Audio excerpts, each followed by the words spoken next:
Shalom, shalom, peuple de Dieu. Que le Seigneur nous bénisse.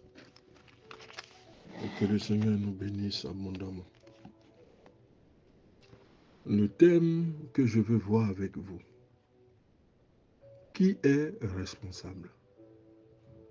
Si la question est ainsi posée, ce qui veut dire que d'aucuns n'assument pas leur responsabilité et préfèrent rejeter la responsabilité sur les autres. Ils ne sont jamais responsables de quelque chose. Ils n'ont pas commis aucune erreur. Ils n'ont pas le droit de s'excuser. Ils sont parfaits, ils rejettent la faute sur les autres. On dit deux fois dans nos guerres et nos batailles spirituelles, nous disons parfois, nous rejetons la faute de nos parents.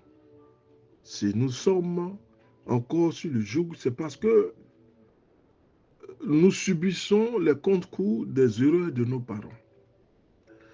Nos parents sont morts, ils n'existent plus, mais c'est nous qui subissons encore la malédiction. Nous allons dire une chose. C'est vrai que nos pères ont commis des actes de désobéissance. Ils ont détruit l'alliance qui existait entre eux et Dieu. Du coup, ce qui a porté un coup sévère à notre développement spirituel parce que nous devons passer par la délivrance. Nous sommes passés par la délivrance, nous avons prié pour nous séparer des erreurs de nos parents. Parce qu'on accuse la plupart du temps nos parents.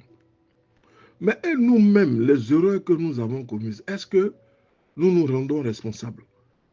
Ou nous allons dire encore que ce sont les erreurs de nos parents qui nous ont poussés à commettre ces erreurs.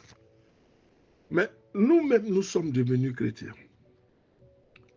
Nous avons eu notre propre marche en dehors des erreurs de nos parents. En dehors des erreurs de nos parents, nous-mêmes, nous n'avons pas commis des erreurs. Il est facile de rejeter la responsabilité sur les autres. La Bible dit ceci, et je lis Ézéchiel 18, le verset 20. La justice du juste sera sur lui, et la méchanceté du méchant sera sur lui. L'Éternel a tranché. Ce qui veut dire que vous ne pouvez pas jeter complètement votre dévolu ou vos responsabilités sur une personne. Non. Chacun sera responsable devant le Seigneur. La justice du juste sera sur lui, et la méchanceté du méchant sera sur lui. Ézéchiel 18, le verset 20. Le prophète Ézéchiel se trouvait en exil avec une portion du peuple d'Israël. Ils ont été déportés avant la chute de Jérusalem. Jérusalem qui sera contrôlée à un moment par Nebuchadnezzar. Dieu lui confia la mission de faire comprendre au peuple pourquoi il se trouve dans une telle situation. Et Dieu demande au prophète d'encourager le peuple à écouter ses avertissements et de revenir à lui.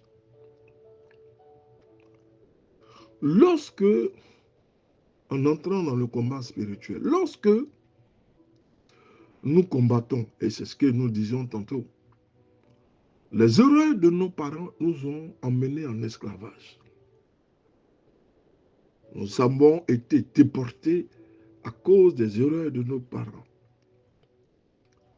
Ézéchiel, qui est prophète de Dieu, se retrouve en esclavage, comme Daniel qui est né en esclavage. Il se retrouve déporté. Mais pourquoi se retrouve-t-il déporté? L'Éternel dit, tu parleras à mon peuple. Et tu leur expliqueras pourquoi ils sont déportés, pourquoi ils sont esclaves. Ils doivent écouter mes avertissements. C'est pourquoi quand vous sentez que Satan est en train de vous dominer, le diable est en train de marcher, de vous écraser, les prières que vous faites, c'est comme si l'Éternel n'entend pas. Ses oreilles sont devenues sourdes. C'est parce que nous avons désobéi à Dieu. nous nous sommes éloignés de Dieu. Nous avons posé des actes qui ont enflé la colère de Dieu. Et nous nous sommes retrouvés en esclavage. Nous qui avons été prédestinés à monter sur des chevaux, qui sommes les rois aujourd'hui, nous marchons, nous sommes devenus esclaves de nos ennemis qui, d'ordinaire, ce sont des personnes qui sont sous nous. Nous avons la domination. Mais si aujourd'hui nous perdons cette domination, c'est à cause du péché, de la désobéissance. C'est parce que nous n'écoutons pas les avertissements de Dieu. Nous n'écoutons pas quand Dieu nous parle. Nous sommes enflés d'orgueil. Nous voulons faire les choses qui nous intéressent. Alors Dieu dit au prophète Ézéchiel, arrivé en esclavage, dis-leur, ou ceux qui sont nés en esclavage, dis-leur, explique-leur pourquoi ils sont esclaves au lieu d'être maîtres. Pourquoi l'esclave marche sur eux, l'esclave les tabasse. Pourquoi il y a cet esclavage? Pourquoi Dieu ne nous délivre-t-il pas de l'esclavage des sitôt? Non, Dieu est en train de nous punir parce que nous avons commis des actes de désobéissance qui ont amené l'Éternel à se détourner de nous.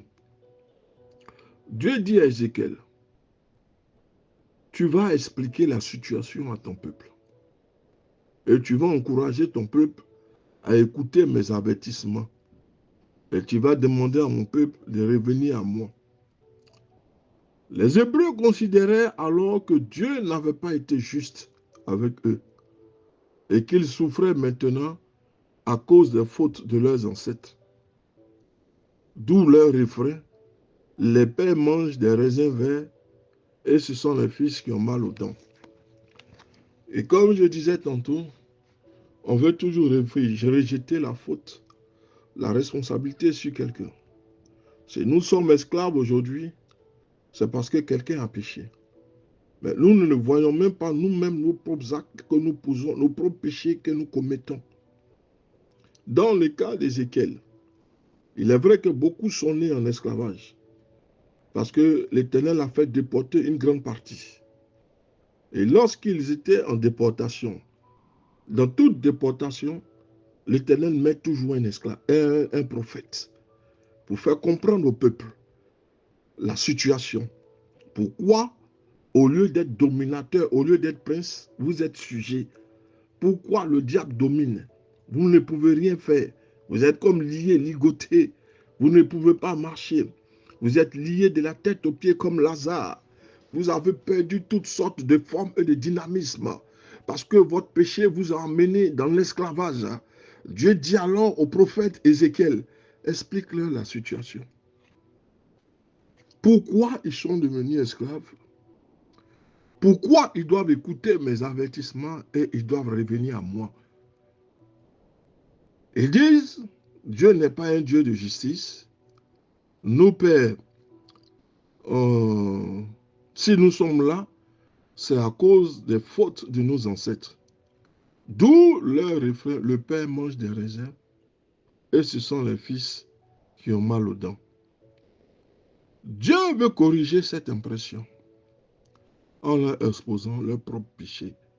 Sinon, c'est trop facile de toujours rejeter la faute sur les erreurs de nos parents. Nos parents ont fait ça, ils ont fait ceci. D'accord, ils ne sont plus. Mais toi, est-ce que tu marches maintenant conformément à la parole? Tu as entendu parler du Messie, de la parole de Dieu, la parole qui libère, la parole qui délivre. Mais toi, est-ce que tu marches conformément à la parole de Dieu? Et tu es étonné que ce sont les esprits et les démons qui te tourmentent. C'est parce que tu t'es éloigné de Dieu que ces esprits-là sont venus te tourmenter la nuit. Mais lorsque tu es accroché au Seigneur, tu es dans la fidélité, l'intimité de Dieu, les esprits peuvent venir t'emmener la nuit. Dieu veut corriger cette erreur en leur exposant leur propre péché. Parce qu'il est facile de rejeter notre responsabilité sur quelqu'un d'autre ou d'invoquer notre ADN, notre environnement, notre éducation. Un homme poignarde un autre dans la rue sans aucun motif apparent. Et les médias, autant que les hommes politiques, nous annoncent que cette personne est irresponsable. Après avoir tué 3, 5 personnes, on nous dit que cette personne est irresponsable. Mais la responsabilité doit venir de quelque part. Ce ne sont pas nos aïeux ou nos ancêtres qui ont pris l'arme pour tuer 5 personnes. Non. Ce n'est plus la rupture. Dieu veut faire comprendre à chacun aujourd'hui que la responsabilité est individuelle, elle n'est pas collective. Parce que chacun répondra de ses actes et chacun répondra des péchés qu'il aura commis. La justice du juste sera sur lui et la méchanceté du méchant sera sur lui. L'homme, après avoir poignardé plusieurs personnes, on vient à dire que c'est une personne qui est irresponsable. C'est une personne qui souffrait de problèmes psychiques. C'est une personne qui a été élevée dans un environnement, dans une famille, dans une banlieue difficile. On se pose la question, qui est alors considéré comme pénalement responsable de ces actes de nos jours dans la société où nous vivons? Dieu veut équilibrer les choses. Le Seigneur a une approche différente des choses. Il dit ceci: je jugerai chacun selon sa conduite. Changez donc de vie, détournez-vous de vos fautes, et vous ne risquez plus de tomber dans le mal. Nos aïeux, ce n'est plus à nos aïeux qui parlent. Il nous parle à nous maintenant. C'est vrai, nos aïeux ont posé des actes qui nous ont condamnés. Nous avons la puissance de détruire toutes sortes de condamnations. Il nous a donné la force pour briser la forteresse. Il nous a donné l'autorité de marcher sur le gélec, sur toute la puissance de l'ennemi, sur le scorpion, le serpent. Rien ne pourra nous nuire. Il nous a donné le Saint-Esprit qui est une puissance. Alors, nous avons tout ce qu'il faut. Nous nous débarrassions des choses ancestrales. Bon, maintenant, nous revenons à nous. Nous avons eu tout le pouvoir, la puissance, l'autorité nécessaire de nous débarrasser des actes de nos ancêtres. Mais et nous, nos actes maintenant? On va encore continuer à dire ce sont nos ancêtres. Chacun sera responsable de ses fautes et de ses péchés. L'Éternel dit, je jugerai chacun de vous selon sa conduite. Changez donc de vie, détournez-vous de vos fautes, vous ne risquez plus de tomber dans le mal. Chaque homme est responsable de ses propres actions devant Dieu et devra rendre compte un jour. La bonne nouvelle, c'est que la responsabilité est individuelle. Si nous disons que la responsabilité est individuelle, il en est de même aussi, de même pour le pardon. Le pardon divin. Dieu pardonnerait à chacun ses fautes. Si cette personne se détourne de ses voies et si cette personne revient en elle. Dieu est un Dieu de justice, mais aussi plein de grâce, qui déclare ceci. Vraiment, je l'affirme. Moi, le Seigneur Dieu, je ne veux la mort de personne. Détournez-vous du mal et vous vivrez. Le verset 32. Si ce n'est pas le cas, aucun d'entre nous ne mériterait d'être sauvé. Nous devons abandonner le mal. Nous devons chercher l'intimité, l'alliance renouvelée avec Dieu. Cherchons à marcher dans la nouvelle alliance scellée par le sang de Yeshua le Messie. Alors l'Éternel non seulement nous pardonnera de façon individuelle, parce que nous avons marché dans ses voies. Nous sommes revenus à lui. Nous sommes sortis de l'esclavage. Si nous voulons sortir de l'esclavage, de la domination satanique et de l'oppression démoniaque, nous devons chercher à revenir à l'Éternel. Nous devons écouter l'Éternel, gage de notre sécurité, de notre délivrance. Nous devons revenir à celui-là qui ne se lasse pas de nous pardonner. Que Dieu te bénisse. Le pasteur Samuel.